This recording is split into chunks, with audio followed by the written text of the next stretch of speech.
الحمدللہ رب العالمین والصلاة والسلام علی سید الانبیاء والمرسلین وعلی آلہ واصحابہ اجمعین۔ نوائے حق چینل کے معزز ناظرین و سامعین کرام، آج ہم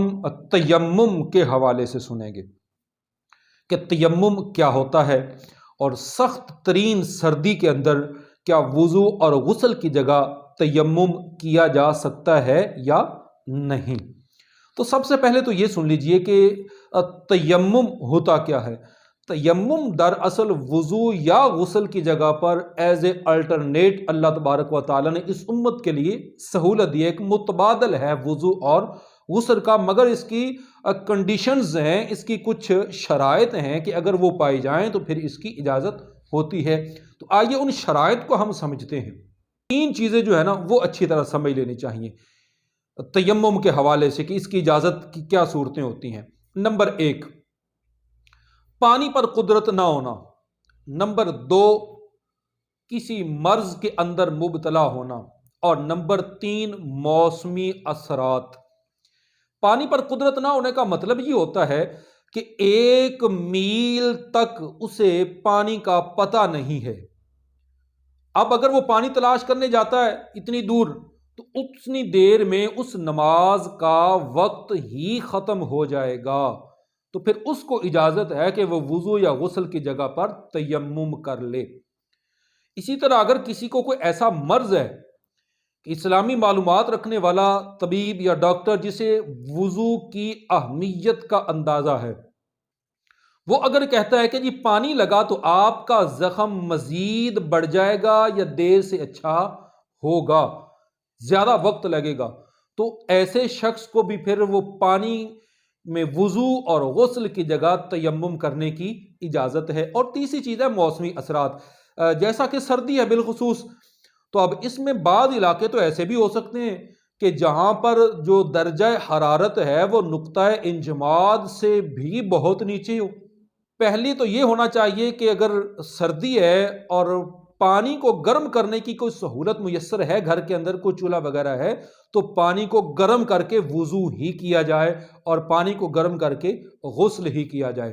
تو پھر دیکھا جائے گا کہ اگر اس ٹھنڈے پانی سے وضو یا غسل کیا گیا ہے تو اپنے آپ کو سردی سے بچانے کا انتظام ہے۔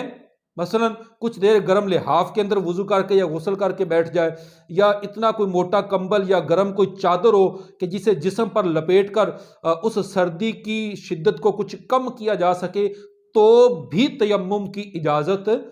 نہیں ہوگی۔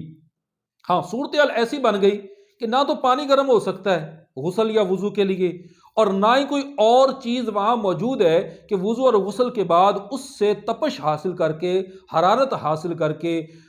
ہیٹ کے ذریعے بندہ اپنے آپ کو گرم رکھ سکے۔ سنن ابی داود کے اندر حضرت عمرو بن عاص رضی اللہ تعالیٰ عنہ کا وہ واقعہ موجود ہے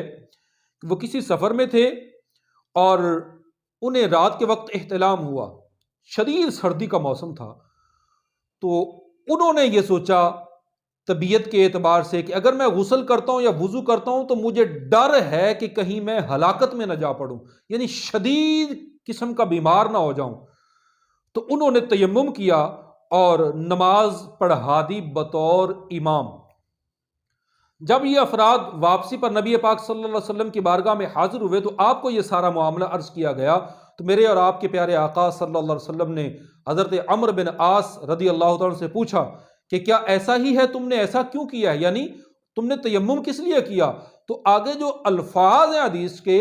وہ یہ ہیں کہ حضرت عمرو بن عاص رضی اللہ تعالیٰ عرض کرتے ہیں، یا رسول اللہ صلی اللہ علیہ وسلم،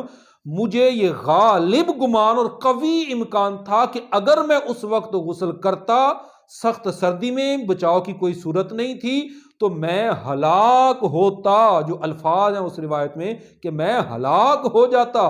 تو نبی کریم صلی اللہ علیہ وسلم اس کی یہ بات سن کر ان کی مسکرائے۔ تو اس سے پتہ چلا کہ اگر پانی گرم کرنے کی کوئی سہولت نہیں ہے اور ٹھنڈے پانی سے وضو اور غسل کرنے کے بعد